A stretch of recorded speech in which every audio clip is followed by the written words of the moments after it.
Hi friends, ಎಲ್ಲರಿಗೂ ನಮಸ್ಕಾರ.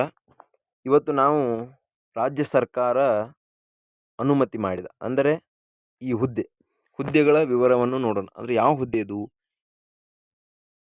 VA ಅಂದರೆ ವಿಲೇಜ್ ಅಕೌಂಟೆಂಟ್, ಗ್ರಾಮ ಆಡಳಿತ ಅಧಿಕಾರಿ ಹುದ್ದೆಯ ಪ್ರಸ್ತುತ ವಿವರಗಳನ್ನು ನೋಡೋಣ. ಅಂದರೆ ಇದು ಕೇಂದ್ರ ಸರ್ಕಾರದಿಂದ ಅಲ್ಲ, ರಾಜ್ಯ ಸರ್ಕಾರದಿಂದ ಬಿಡುಗಡೆ ಆದ ಒಂದು ಅಧಿಸೂಚನೆಯಾಗಿದೆ. ಇದು ಡೈರೆಕ್ಟ್ಲಿ ಕಂಪ್ಯೂಟರ್ ಅಂಗಡಿಯಿಂದ ತೆಗೆದುಕೊಂಡಿರ್ತಕ್ಕಂಥ ಒಂದು ಮಾಹಿತಿ. ಅಂದರೆ ರಾಜ್ಯ ಸರ್ಕಾರ ಬಿಟ್ಟಿರ್ತಕ್ಕಂಥ ಒಂದು ಇಲ್ಲಿ ಐತಿ ನೋಡ್ರಿ, ಕರ್ನಾಟಕ ಸರ್ಕಾರ ಬಿಡುಗಡೆ ಮಾಡಿದ ಒಂದು ಅಧಿಸೂಚನೆ ಅದ ರೀ. ಕರ್ನಾಟಕ ಸರ್ಕಾರದ ಸಚಿವಾಲಯ, ಬಹುಮಹಡಿ ಕಟ್ಟಡ, ಬೆಂಗಳೂರು, ದಿನಾಂಕ 25/1/2024 ಅಂದ್ರೆ ಈಗಿಂದ ಐತ್ರಿ ಇದು.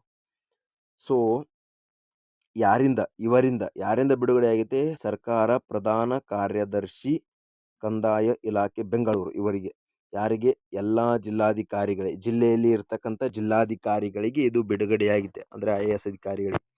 ಸೊ ಮಾನ್ಯರೇ, ವಿಷಯ ಏನೈತೆ ಅಂದ್ರೆ ಕರ್ನಾಟಕ ಇಲಾಖೆಯ ಗ್ರಾಮ ಆಡಳಿತ ಹುದ್ದೆಗಳ ಪ್ರಸ್ತುತ ವಿವರಗಳ ಸಲ್ಲಿಕೆಯ ಬಗ್ಗೆ ಗ್ರಾಮ ಆಡಳಿತಾಧಿಕಾರಿ ಹುದ್ದೆಯ ಒಂದು ವಿವರವನ್ನು ಇಲ್ಲಿ ನೀಡಲಾಗಿದೆ. ಇದು ಕರ್ನಾಟಕ ಸರ್ಕಾರದಿಂದ ಬಿಡುಗಡೆಯಾದ ಒಂದು ಮಾಹಿತಿ ಎಂದು ಹೇಳ್ಬೋದು ಫ್ರೆಂಡ್ಸ್. ಸೊ ಇನ್ನು ನಾವು ವಿಷಯವನ್ನು ನೋಡೋಣ. ಏನೇನು ಬಿಡುಗಡೆ ಮಾಡೈತೆ? ಮೇಲ್ಕಂಡ ವಿಷಯಕ್ಕೆ ಸಂಬಂಧಿಸಿದಂತೆ ಕರ್ನಾಟಕ ಕಂದಾಯ ಇಲಾಖೆಯ ವ್ಯಾಪ್ತಿಯಲ್ಲಿ ಖಾಲಿ ಇರುವ ಗ್ರಾಮ ಆಡಳಿತ ಅಧಿಕಾರಿಯ ಹುದ್ದೆಗಳನ್ನು ಸ್ಪರ್ಧಾತ್ಮಕ ಪರೀಕ್ಷೆಯ ಮೂಲಕ ನೇರ ನೇಮಕಾತಿ ಮಾಡುವ ಸಂಬಂಧ ಆರ್ಥಿಕ ಇಲಾಖೆಯು 2023-24, 2024-25 ಹಾಗೂ 25-26ನೇ ಸಾಲಿನ ವಾರ್ಷಿಕವಾಗಿ 500 ಹುದ್ದೆಗಳನ್ನು ಭರ್ತಿ ಮಾಡಲು ಆರ್ಥಿಕ ಇಲಾಖೆಯು ಸಹಮತಿ ನೀಡಿರುತ್ತದೆ. ಸೊ ಫ್ರೆಂಡ್ಸ್, ಏನು 3 ವರ್ಷಗಳ ಅವಧಿಯಲ್ಲಿ ಸುಮಾರು 500 ಹುದ್ದೆಗಳು, 500 ಹುದ್ದೆಗಳನ್ನ ಭರ್ತಿ ಮಾಡಲು ಕರ್ನಾಟಕ ಸರ್ಕಾರ ಅಂದ್ರೆ ರಾಜ್ಯ ಸರ್ಕಾರ ಅನುಮತಿ ನೀಡಿದೆ. ಎಲ್ಲಾ ಜಿಲ್ಲಾಧಿಕಾರಿಗಳಿಗೆ ಅನುಮತಿ ನೀಡಿದೆ.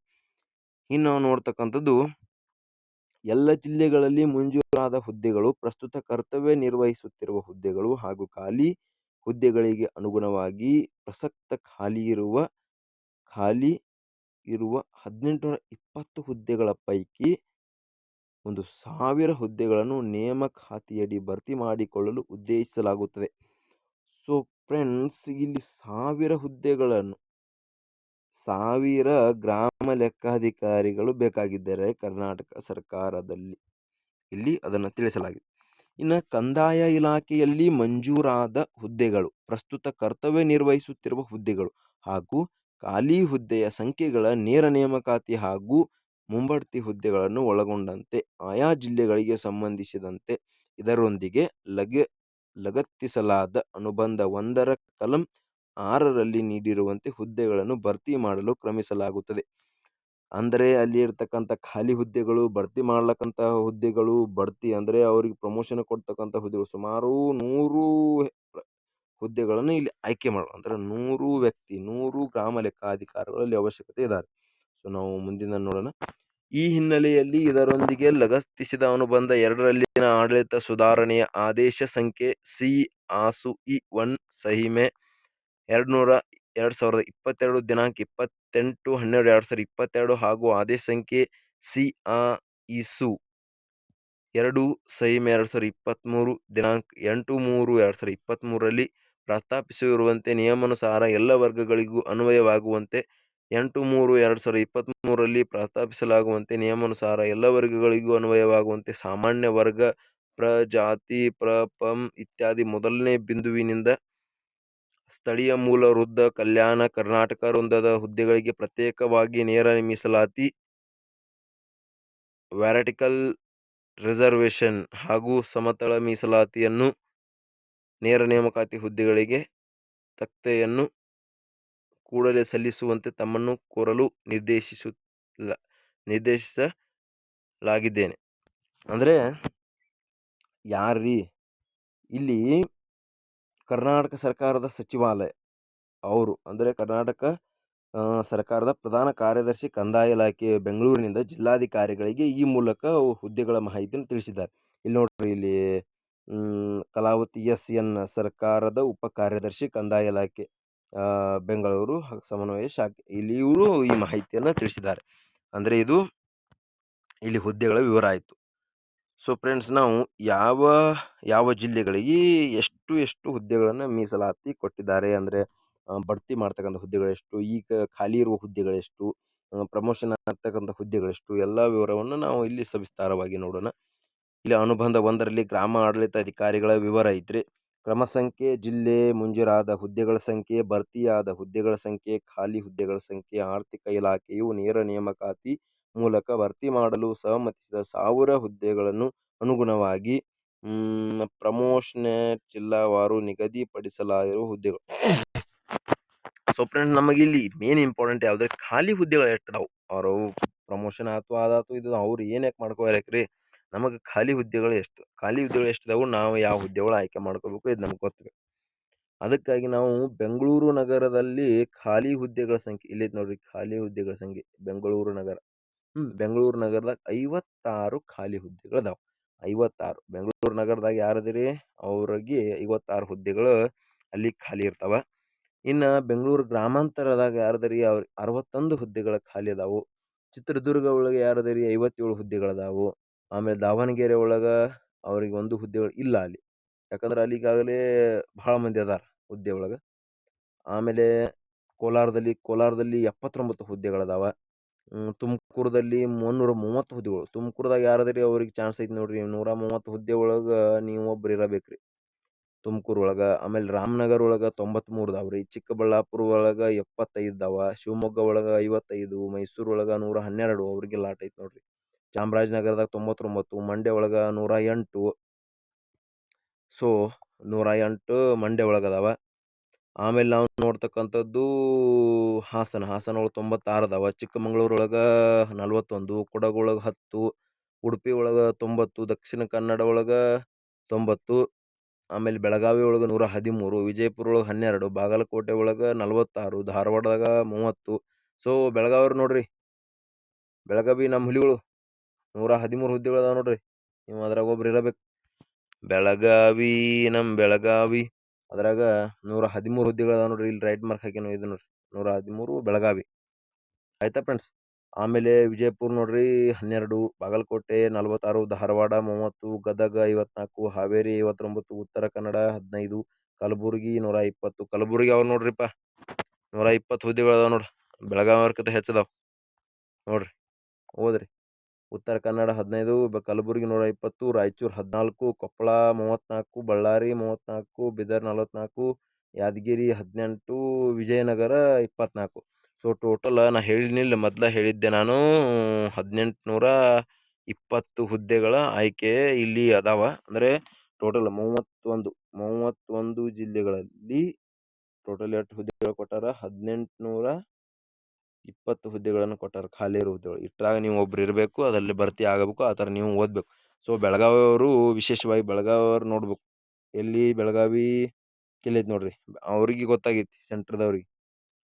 ಬೆಳಗಾವಿ ಹುಡುಗರು ಭಾಳ ಓದ್ತಾವ, ಅವ್ರಿಗೆ ಒಂದು ತುಸು ಹುದ್ದೆಗಳನ್ನ ಹೆಚ್ಚು ಕೊಡೋಣ. ಇಲ್ಲೈತಿ ನೋಡ್ರಿ 113 ಬೆಳಗಾವಿ. ರೈಟ್, ಬೆಳಗಾವಿ ಇಲ್ಲೈತಿ ನೋಡ್ರಿ 113 ಹುದ್ದೆಗಳು. ಬೆಳಗಾವಿ 113 ಹುದ್ದೆಗಳದಾವ. ನೀವು ಚಂದಂಗೆ ಓದಿದ್ರೆ ಕುಂತೀರಿ. ಒಂದು ತುಸು ಮಂದಿ ಬೇರೆ ಹುದ್ದೆಗಳಿಗೆ ಯಾರು ಚಂದಂಗೆ ಓದ್ತೀರಿ ಅವ್ರು ಫಿಕ್ಸ್ ಈ ಸಲ ಪಕ್ಕ.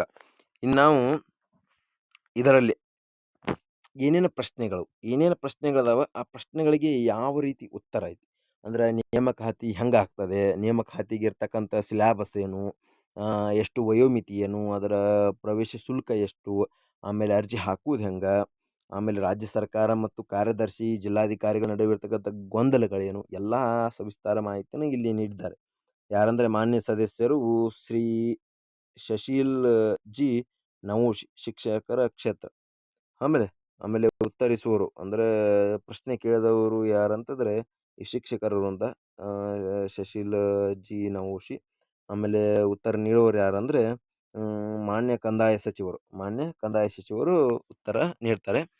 ಸೊ ಫ್ರೆಂಡ್ಸ್, ಏನು ಪ್ರಶ್ನೆ ಕೇಳ್ತಾರೆ ಅವರು, ಪ್ರಶ್ನೆ ಒಳಗೆ ನೋಡೋದಾದರೆ ರಾಜ್ಯದಲ್ಲಿ ಖಾಲಿ ಇರುವ ಎಷ್ಟು ಗ್ರಾಮ ಆಡಳಿತ ಅಧಿಕಾರಿ ಹುದ್ದೆಗಳ ನೇಮಕಾತಿಗಾಗಿ ಪ್ರಕ್ರಿಯೆಯನ್ನು ಆರಂಭಿಸಲಾಗಿದೆ ಅಂತೇಳಿ ಅವರು ಪ್ರಶ್ನೆ ಕೇಳಿದ್ದಾರೆ. ಅವರು ಮೊದಲೇ ಅಧಿಸೂಚನೆಯಲ್ಲಿ ಹೇಳ್ಯಾರ ಎಷ್ಟದಾವ 1000 ಗ್ರಾಮ ಆಡಳಿತ AC ಅಕೌಂಟ್ ವಿಲೇಜ್ ಅಕೌಂಟ್ ಅಧಿಕಾರಿಗಳ ಹುದ್ದೆ ಅದಾವ. ಸ್ಪರ್ಧಾತ್ಮಕ ಪರೀಕ್ಷೆ ಮೂಲಕ ನಡೆಸಲು ಕರ್ನಾಟಕ ಸರ್ಕಾರ ಪ್ರಾಧಿಕಾರ ಮಾನ್ಯತೆ ನೀಡಿದೆ. ಎಷ್ಟು ಹುದ್ದೆಗಳ ನೇಮಕಾತಿಗಾಗಿ ಕರ್ನಾಟಕ ಲೋಕಸೇವಾ ಆಯೋಗಕ್ಕೆ ಪ್ರಸ್ತಾವನೆಯನ್ನು ಸಲ್ಲಿಸಲಾಗಿದೆ ಮತ್ತು ಹುದ್ದೆಗಳ ನೇಮಕಾತಿ ಅಧಿಸೂಚನೆ ಹೊರಡಿಸಲಾಗುತ್ತದೆ. ಅಂದ್ರೆ ಅವ್ರು ಹೇಳ್ಯಾರ 1000 ಹುದ್ದೆಗಳನ್ನ ಖಾಲಿ ಇದಾವ. ಆಮೇಲೆ ಸ್ಪರ್ಧಾತ್ಮಕ ಪರೀಕ್ಷೆಯನ್ನು ನಡೆಸುವ ಮೂಲಕ ಇವರನ್ನು ಆಯ್ಕೆ ಮಾಡಿಕೊಳ್ಳಲಾಗುತ್ತದೆ ಎಂದು ಈ ಒಂದು ಉತ್ತರ ಒಳಗೆ ಅವ್ರು ಹೇಳಲ್ಲ. ಇಲ್ಲಿ ಪ್ರಶ್ನೆ ಅವರು ಕೇಳತ್ತಾರೆ. ಸೊ ನಾವು ನೆಕ್ಸ್ಟ್ ಪ್ರಶ್ನೆಗೆ ಹೋದ್ರ, ಗ್ರಾಮ ಆಡಳಿತ ಅಧಿಕಾರಿ ಹುದ್ದೆಗಳ ನೇಮಕಾತಿಗಾಗಿ ಸರ್ಕಾರವು ನಿಗದಿಪಡಿಸಿರುವ ವಯೋಮಿತಿ ಮತ್ತು ಪಠ್ಯಕ್ರಮದ ಬಗ್ಗೆ ವಿವರಣೆ ತಿಳಿಸಿ. ನೋಡ್ರಿ, ಇದು ಬಹಳ ಇಂಪಾರ್ಟೆಂಟ್ ರೀ. ಯಾರು ಈ ಸಲ ನೀವು ಗ್ರಾಮ ಆಡಳಿತ ಅಧಿಕಾರಿ ಆಗೋರ್ದಿರಿ ನೋಡ್ರಿ, ಅವ್ರಿಗೆ ಬಹಳ ಇಂಪಾರ್ಟೆಂಟ್ ಇತ್ತು. ಅಂದ್ರೆ ಇಲ್ಲಿ ವಯೋಮಿತಿನೂ ಐತಿ ಮತ್ತು ಪಠ್ಯಕ್ರಮ ಬಿ ಐತಿ. ಸೊ ಫ್ರೆಂಡ್ಸ್, ಗ್ರಾಮ ಆಡಳಿತ ಅಧಿಕಾರಿ ಹುದ್ದೆಗಳ ನೇಮಕಾತಿಗೆ ಸರ್ಕಾರ ವಯೋಮಿತಿಯನ್ನು ಈ ಕೆಳಗಿನ ನಿಗದಿಪಡಿಸಿದೆ. ಪ್ರವರ್ಗ ಅಂದ್ರೆ ಪರಿಶಿಷ್ಟ ಜಾತಿ ಪರಿಶಿಷ್ಟ ಪಂಗಡದವರು 18 ವರ್ಷ, ಗರಿಷ್ಠ 40 ವರ್ಷ ಒಳಗೆ ಅವ್ರು ಸಲ್ಲಿಸಬಹುದು. 2A 2B third B third A ಅವ್ರು 18ರಿಂದ 38ರೊಳಗೂ ಸಲ್ಲಿಸಬಹುದು. ಅಂದ್ರೆ ಇದು ಹಿಂದುಳಿದ ವರ್ಗದವರಿಗೆ ಒಂದು 2 ವರ್ಷ ಕನ್ಸೆಷನ್ ಐತಿ. ಆಮೇಲೆ ಸಾಮಾನ್ಯ ವರ್ಗದವರಿಗೆ 18ರಿಂದ 35 ಅಂದ್ರೆ OBC ರೀ ಸರ್. OBC ಅವರಿಗೆ 35 ವರ್ಷ ಅವರಿಗೆ ಐತೆ. 18 ವರ್ಷದಿಂದ 35 ಆಗುವವರೆಗೂ ನೀವು ಅರ್ಜಿ ಸಲ್ಲಿಸಬಹುದು. ಸೊ ಇನ್ನು ಪಠ್ಯಕ್ರಮವನ್ನು ಗಮನಿಸಬಹುದಾದರೆ, ನಾಗರಿಕ ಸೇವಾ ಅಂದ್ರೆ ನೇರ ನೇಮಕಾತಿ ಸಾಮಾನ್ಯ ನಿಯಮಗಳು 2021 ನಿಗದಿಪಡಿಸುವಂತೆ ಅಳವಡಿಸಲಾಗುವುದು. 2021ರಾಗ ಯಾವ ರೀತಿಯ ಒಂದು ಪಠ್ಯಕ್ರಮವನ್ನು ಕೊಟ್ಟಿರಲ್ಲ, ಅದೇ ರೀತಿ ಇದಕ್ಕೂ ಸಹ ಕೊಡಲಾಗುತ್ತೆ. ಕರ್ನಾಟಕ ನಾಗರ ಅಂದ್ರೆ KS KPS ಕ್ವಶನ್ ಪೇಪರ್ ಇರ್ತಾವಲ್ಲ, ಆ ರೀತಿ ಇದಕ್ಕೆ ಕ್ವಶನ್ ಬರ್ತಾವ ಅಂದ ಅವರು ಅಧಿಸೂಚನೆ. ಇಲ್ಲಿ ನೋಡ್ರಿ, ಇಲ್ಲಿ ನಾಗರಿಕ ಸೇವಾ ನೇರ ನೇಮಕಾತಿ ಕೊಟ್ಟಾರಲ್ಲ, ಅದೇ ರೀತಿ. ಸೊ ನಾವು ಮುಂದೆ ಹೋಗೋಣ. ಗ್ರಾಮ ಆಡಳಿತ ಅಧಿಕಾರಿ ಹುದ್ದೆಗಳನ್ನು ನೇರ ನೇಮಕಾತಿ ಮಾಡಿಕೊಳ್ಳಲು ಯಾವ ಪರೀಕ್ಷಾ ಆಯೋಗ ಪ್ರಾಧಿಕಾರಕ್ಕೆ ಪ್ರಸ್ತಾವನೆಯನ್ನು ಸಲ್ಲಿಸಲಾಗಿದೆ? ಕರ್ನಾಟಕ ಲೋಕಸೇವಾ ಆಯೋಗದಲ್ಲಿ ಈಗಾಗಲೇ ಸಾಕಷ್ಟು ವಿವಿಧ ಹುದ್ದೆಗಳ ನೇಮಕಾತಿಯು ಅಂತಿಮ ಫಲಿತಾಂಶ ಬಿಡುಗಡೆಯಾಗದೆ ಹಲವಾರು ವರ್ಷಗಳ ಕಾಲ ವಿಳಂಬವಾಗುತ್ತಿರುವ ಕಾರಣ ಕರ್ನಾಟಕ ಪರೀಕ್ಷಾ ಪ್ರಾಧಿಕಾರ KEA ಅಥವಾ ಯಾವುದಾದರೂ ಸಂವಿಧಾನಾತ್ಮಕ ಪರೀಕ್ಷಾ ಸಂಸ್ಥೆಗೆ ಈ ನೇಮಕಾತಿ ಜವಾಬ್ದಾರಿ ನೀಡಲು ಸರ್ಕಾರ ಕ್ರಮ ಕೈಗೊಳ್ಳುವುದೇ ಈ ಕುರಿತು ಸ್ಪಷ್ಟನೆ ನೀಡುವುದು. ಅಂದ್ರ ಅವ್ರ ಪ್ರಶ್ನೆ ಭಾರಿ ಕೇಳ್ಯಾರ ಇದು. ಇಲ್ಲಿ ಉತ್ತರ ಏನೈತಿ ಅಂದ್ರೆ, ಮೇಲೆ ವಿವರಿಸಿರುವಂತೆ ಗ್ರಾಮ ಆಡಳಿತ ಅಧಿಕಾರಿ ಹುದ್ದೆಗಳನ್ನು ನೇಮಕ ಮಾಡಿಕೊಳ್ಳಲು ಕರ್ನಾಟಕ ಪರೀಕ್ಷಾ ಪ್ರಾಧಿಕಾರಕ್ಕೆ ಪ್ರಸ್ತಾವನೆ ಸಲ್ಲಿಸಲಾಗಿದೆ. ಅವ್ರು ಏನು ಕೇಳಿದ್ರು ಅದಕ್ಕೆ ಸರಿಯಾದ ಉತ್ತರವನ್ನು ಇಲ್ಲಿ ನೀಡ್ಯಾರ. ಇಲ್ಲಿ ಸಹಿ ಐತಿ ನೋಡಿ, ಕೃಷ್ಣ ಬೈರೇಗೌಡ ಕಂದಾಯ ಸಚಿವರು. ಪ್ರಸ್ತುತ ಕಂದಾಯ ಸಚಿವರು ಯಾರಂದ್ರೆ ಕೃಷ್ಣ ಬೈರೇಗೌಡ.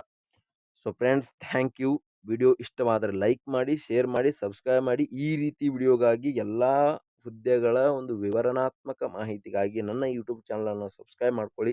ಅಂದರೆ ಏನೇ ತಪ್ಪಾಗಿದ್ರು ಕ್ಷಮಿಸ್ರಿ. ಆದರೆ ತಪ್ಪಾದ ಕಾಮೆಂಟ್ಗಳನ್ನ ಹಾಕಬೇಡಿ. ನಿಮಗೆ ಯಾವುದೇ ವಿವರ ಬೇಕಾದರೂ ಕಾಮೆಂಟ್ನಲ್ಲಿ ಹೇಳಿ, ಆ ವಿವರನ ನಾನು ನೀಡ್ತೀನಿ. ಸ್ವಲ್ಪ ಎಲ್ಲ ಸರಿಯಾಗಿ ಮಾಡ್ತಿರ್ತೀವಿ, ಅಲ್ಲಿ ಇಲ್ಲಿ ಸ್ವಲ್ಪ ಮಿಸ್ಟೇಕ್ ಗೊಂದಲಗಳಾಗಿ ಆಗ್ತಿರ್ತವೆ. ಸೊ ಫ್ರೆಂಡ್ಸ್, ಯಾವುದೇ ಕಾರಣಕ್ಕೂ ಏನೋ ತಪ್ಪಾಗಿದ್ರೆ ಕ್ಷಮಿಸ್ರಿ. ಆದರೆ ಈ ಏನು ಬಿಟ್ಟಾರಲ್ಲ, ಇದು ಗ್ರಾಮ ಲೆಕ್ಕಾಧಿಕಾರಿ ಫಿ ಅಂದರೆ ವಿಲೇಜ್ ಅಕೌಂಟೆಂಟ್. ಈ ಹುದ್ದೆಯಲ್ಲಿ ಬೆಳಗಾವಿ ಹೇಳಿನ 112 ಹುದ್ದೆ ಖಾಲಿ ಇದಾವೆ. ನೀವು ಯಾರು ಬೇಕಾದ್ರೂ ಹುಡ್ಕೋಬಹುದು.